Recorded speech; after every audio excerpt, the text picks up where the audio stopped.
ಯೆಹೋವನೇ, ಕೆಡುಕರು ಒಡ್ಡಿದ ಉರುಳಿನಲ್ಲಿ ಸಿಕ್ಕಿ ಬೀಳದಂತೆ ನನ್ನನ್ನು ಕಾಪಾಡು. ಅವರಿಟ್ಟ ಬೋನಿಗೆ ನನ್ನನ್ನು ತಪ್ಪಿಸು. ಗುರುವಾರ 11 ಜುಲೈ 2024 ಇಸ್ವಿ. ಈ ದಿನದ ವಾಕ್ಯ ಧ್ಯಾನಕ್ಕಾಗಿ ನಾನು ಆರಿಸಿಕೊಂಡಿರುವಂಥ ವೇದ ಭಾಗವು ದಾನಿಯೇಲನ ಪ್ರವಾದನ ಗ್ರಂಥ 2ನೇ ಅಧ್ಯಾಯದ 30ನೇ ವಚನ.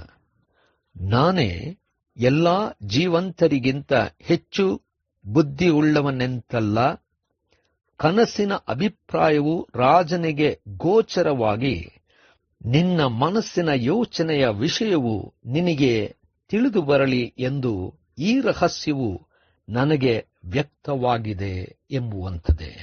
ಕರ್ತನಲ್ಲಿ ಪ್ರೀತಿಯುಳ್ಳ ದೇವ ಜನರೇ, ಶುಭೋದಯ.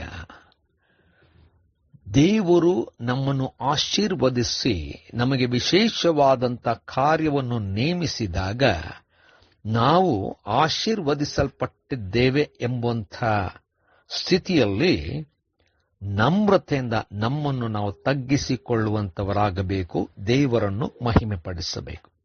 ಕರ್ತನಲ್ಲಿ ಪ್ರಿಯರೇ, ಈ ವಾಕ್ಯ ಧ್ಯಾನ ಮಾಡೋಣ. ಈ ದಿನದ ವಾಕ್ಯ ಧ್ಯಾನದ ಶೀರ್ಷಿಕೆ ಆಶೀರ್ವದಿಸಲ್ಪಟ್ಟಂತ ಸ್ಥಿತಿಯಲ್ಲಿ ದೀನತೆ. ಕರ್ತನಲ್ಲಿ ಪ್ರಿಯರೇ,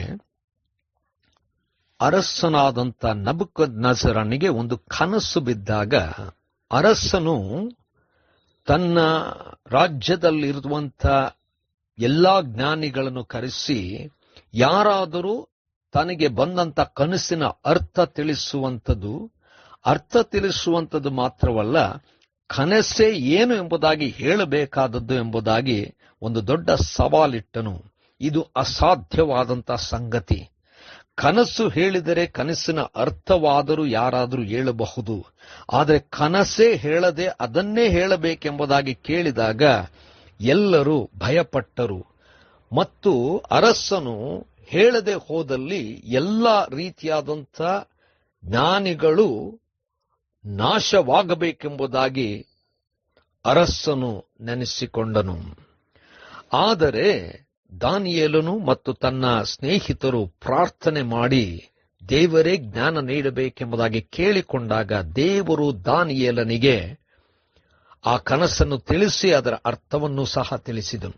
ಆ ಸಂದರ್ಭದಲ್ಲಿ ದಾನಿಯೇಲನು ಯಾವ ವ್ಯಕ್ತಿಯಾದರೂ ನಾಶವಾಗಬಾರದು ಎಂಬುದಾಗಿ ಕೇಳಿಕೊಂಡು ಅರಸನ ಮುಂದೆ ಬಂದಾಗ ತಾನು ಈ ಒಂದು ಸ್ಥಿತಿಯಲ್ಲಿ, ಅಂದರೆ ಆ ಕನಸನ್ನು ತಿಳಿದಂಥವನಾಗಿ ಅದರ ಅರ್ಥವನ್ನೂ ಕೂಡ ಹೇಳಲಿಕ್ಕಿರುವಂಥ ಸ್ಥಿತಿ, ತಾನು ಎಲ್ಲರಿಗಿಂತ ಬುದ್ಧಿವನೆಂತನೋ ಅಥವಾ ಯಾವುದೋ ವಿಚಾರದಲ್ಲಿ ದೊಡ್ಡವನೆಂಬುದಾಗಿ ದೇವರು ಅವನಿಗೆ ಈ ಸ್ಥಿತಿ ಕೊಡಲಿಲ್ಲ. ಬದಲಾಗಿ ಅರಸನಿಗೆ ವಿಚಾರ ತಿಳಿಯಬೇಕೆಂಬುದಾಗಿಯೇ ದೇವರು ಈ ಕಾರ್ಯ ಮಾಡಿದ್ದಾನೆಂಬುದಾಗಿ ತನ್ನನ್ನು ತಾನು ತಗ್ಗಿಸಿಕೊಂಡು ದೀನತೆಯಿಂದ ನಮ್ರತೆಯಿಂದ ತಾನು ಆ ಸಮಯದಲ್ಲೂ ಕೂಡ ತನ್ನನ್ನು ತಗ್ಗಿಸಿಕೊಂಡನು. ಕರ್ತನಲ್ಲಿ ಪ್ರಿಯರೇ, ನಮ್ಮನ್ನು ದೇವರು ಹಲವಾರು ಸಂದರ್ಭಗಳಲ್ಲಿ ಉನ್ನತವಾದಂಥ ಸ್ಥಿತಿಯನ್ನು ಮತ್ತು ನಮಗೆ ಕೆಲವು ವಿಚಾರಗಳನ್ನು ದೇವರು ತಿಳಿಸುವಂತವನಾಗಿದ್ದಾನೆ.